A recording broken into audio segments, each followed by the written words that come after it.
8. The Weird Tradition in America. The public, for whom Poe wrote, though grossly unappreciative of his art, was by no means unaccustomed to the horrors with which he dealt America. Besides inheriting the usual dark folklore of Europe, had an additional fund of weird associations to draw upon, so that spectral legends had already been recognized as fruitful subject matter for literature. Charles Brockden Brown had achieved a phenomenal fame with his Radcliffean romances, and Washington Irving's lighter treatment of eerie themes had quickly become classic. This additional fund proceeded, as Paul Elmer More has pointed out, from the keen spiritual and theological interests of the first colonists, plus the strange and forbidding nature of the scene into which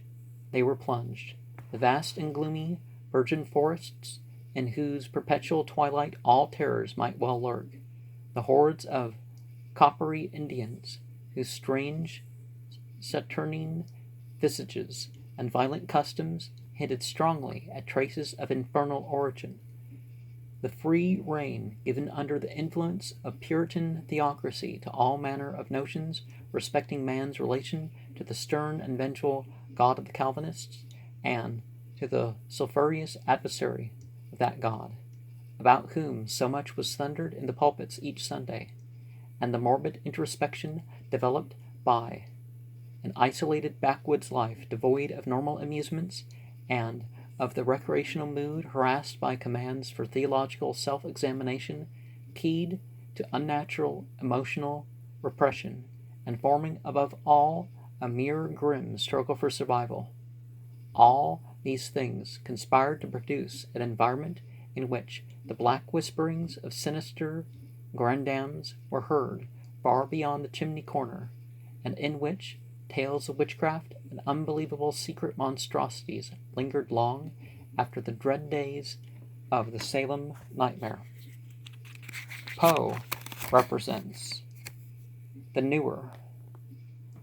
more disillusioned, and more technically finished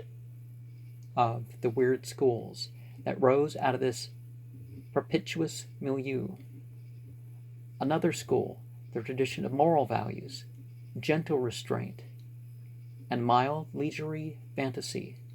tinged more or less with the whimsical, was represented by another famous, misunderstood, and lonely figure in American letters, the shy and sensitive Nathaniel Hawthorne, scion of antique Salem, and great-grandson of one of the bloodiest of the old witchcraft judges. In Hawthorne we have none of the violence, the daring, the high coloring, the intense dramatic sense, the cosmic malignity, and the undivided and personal artistry of Poe. Here instead is a gentle soul, cramped by the Puritanism of early New England, shadowed and wistful, and grieved at an unmoral universe which everywhere transcends the conventional patterns thought by our forefathers to represent divine and immutable law. Evil, a very real force to Hawthorne, appears on every hand as a lurking and conquering adversary, and the visible world becomes, in his fancy, a theatre of infinite tragedy and woe, with unseen, half-existent influences hovering over it and through it, battling for supremacy and molding the destinies of the hapless mortals who form its vain and self-deluded population. The heritage of American weirdness, was his to a most intense degree, and he saw a dismal throng of vague specters behind the common phenomena of life. But he was not disinterested enough to value impressions, sensations, and beauties of narration for their own sake. He must needs weave his fantasy into some quietly melancholy fabric of didactic or allegorical cast, in which his meekly resigned cynicism may display with naive moral appraisal the perfidy of a human race which he cannot cease to cherish and mourn, despite his insight into its hypocrisy. Supernatural horror, then, is never a primary object with Hawthorne, though its impulses are so deeply woven into his personality that he cannot help suggesting it with the force of genius when he calls upon the unreal world to illustrate the pensive sermon which he wishes to preach. Hawthorne's imitations of the weird, always gentle, elusive, and restrained, may be traced throughout his work. The mood that produced them found one delightful vent in the Teutonized retelling of classical myths for children contained in A Wonder Book and Tanglewood Tales, and other times exercised itself in casting a certain strangeness and intangible witchery or malevolence over events not meant to be actually supernatural, as in the macabre posthumous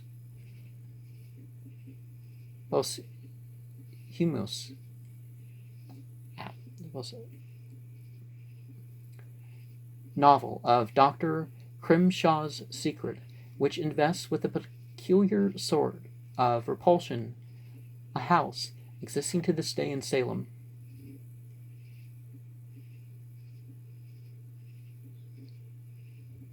and abutting on the ancient